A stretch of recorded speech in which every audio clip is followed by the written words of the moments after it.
Cycle decks are stupid. So today, I'm gonna try to get Mortar Cycle with Berserker to work. Let's get it. So first game, I started with a Mortar at the bridge, to which this menace, Royal Giants at the bridge. Getting a grand total of 0 damage, I knew winning was going to be no easy feat. Because of the quick cycle, however, in no time, I got another Mortar out.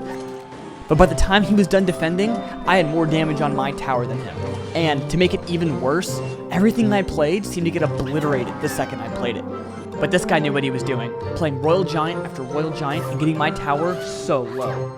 He just kept getting Giant after Giant out, and in panic, I got too low on Elixir, and he decimated my tower with his Giant. I learned a very interesting strat with the Berserker. If you place a heal spirit right behind her, it can heal her entire health bar when it jumps.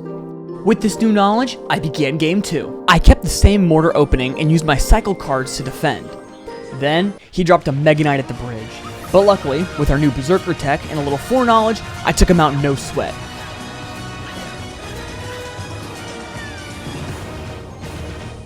But Mega Knight Witch Bridge Spam in the end outpaced my deck. But I was not going to give up. So I swapped out Electro Spirit for Zap and went into... We started off with the Mortar and cycle cards to defend. And this time, I was able to keep up with his cards. And we even got a few more Mortar hits. I also activated my King Tower with his Firecracker, and after this, I made sure I had to keep the pressure going.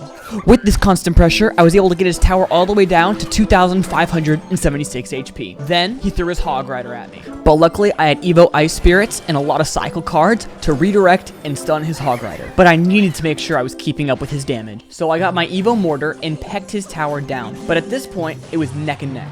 My tower at 349 HP, and his at 722. So I went for my final play, Evo Mortar at the bridge. I had to predict this Tesla, and with only one hit, I took out his tower. GG!